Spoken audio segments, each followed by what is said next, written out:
Hello! And who is this fine young king on my screen? Yes, I know, guys. You're not looking up here. Probably looking at my main boy, Timothy Hunter. Let me review his first volume of his comic. Is that what it's called? It's got a okay. The first book. Now this book was in like 19 something something, but it still holds a lot of cool concepts. I'm about to yap about it. Let's start yapping about it. First, I want to go over the art. The art is really nice. I don't know who's the artist, but it's very surreal in a way where it's like it's kind of creepy. If you guys read the comic, you know what I'm talking about. The art is just really fine. I also like the different speech bubbles he uses for different characters. Different characters has special lines. Like there's John Constantine that shows up in the book, Mr. E, Dr. Occult, and Mr. Mysterious Stranger. There we go. In two of those speech bubbles are different. The ones who are different is Mysterious Strangers. His speech bubbles are purple, and he always is outlined in shadow, like he's supposed to be a mystery. Very good. John Constantine don't have many bubbles per se, but he had these little cubes, these little one-offs, which I like to call them, which is like bloody hell, oh fuck, like stuff like that, because he's just that type of character. Everybody else, they don't really shine within their speech bubble, but just how they talk. Mr. E is always suggesting a violent manner of handling things, while Dr. Occult is always more on the acquisitive and thoughtful side. And I think having those four be our introduction to Timothy Hunter was a good choice, because once you have those four in a room, you know that decisions are about to happen. Chapter 2, the concepts. In this book, that's mainly about the magic of DC, they introduced a lot of cool concepts. I would want to say number one, it's this woman that, as Timothy is going through time and learning about the history of the world and magic, right? There's this woman that can see so far into the future that she knows that he's watching her. And it is very persistent. It's pretty persistent. Let's go with persistent. It's very persistent that in the book, magic is not something you want to have within DC. It is mainly a curse. And I think that is a cool way to look at things. I like Marvel. Marvel's very cool. But the magic in Marvel has cursed elements. You can activate a spell that will get you cursed. But magic itself is not cursed. It does not come with the price. You can just study it. That's cool. That's very cool. Marvel has a very like superhero, very dreamlike type of atmosphere, right? You just kind of got to go with the flow.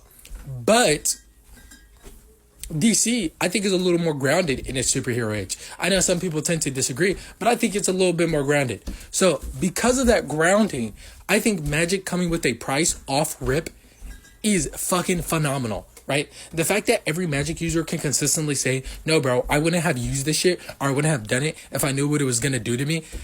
That's amazing. I like that. It makes the story more interesting, because then it actually gives Timothy the option to back out.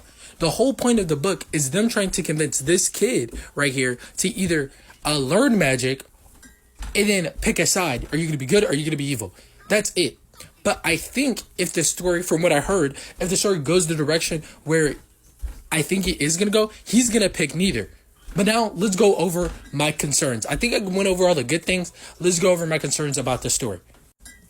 Now, my main concern is, from what I know, based off of looking on the DC Infinite app, from what I know, his books in total span up to 2019, 2018, right?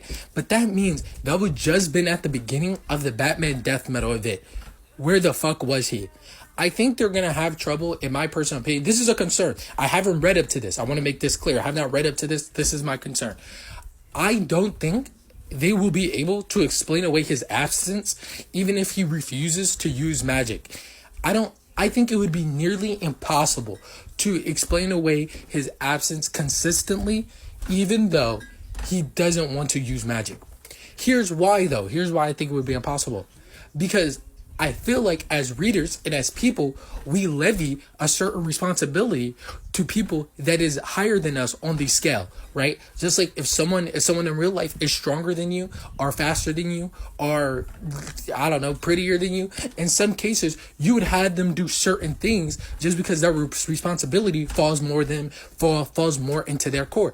As in, if I need to pick up a heavy box, I'm going to the strongest. If I need to get out of a car ticket, I'm going to the prettiest. If I need to figure out some science project, I'm going to the wittiest, right? So on and so forth. The responsibility that they have for those traits that they gain is just a part of them, right? Forever. And as a reader and as a person, if some person doesn't accept that responsibility continuously, it starts to get really weird. Now you start to question, oh, is this person a bad person, or is this person just an asshole, a dickhead?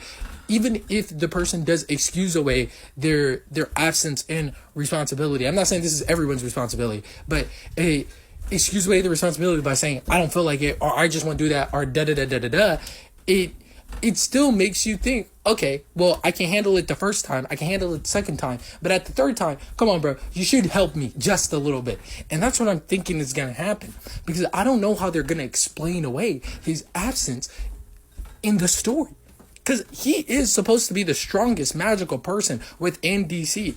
And I really hope they keep it grounded in London. I don't know why. I just want it to be a London grounded story. But I kind of feel like, based off of this picture alone, that he's going to go to another realm. Now, when he comes back, is he going to be somewhat grounded? Not somewhat grounded. Is he going to be somewhat involved? I wouldn't know. I wouldn't be able to tell you.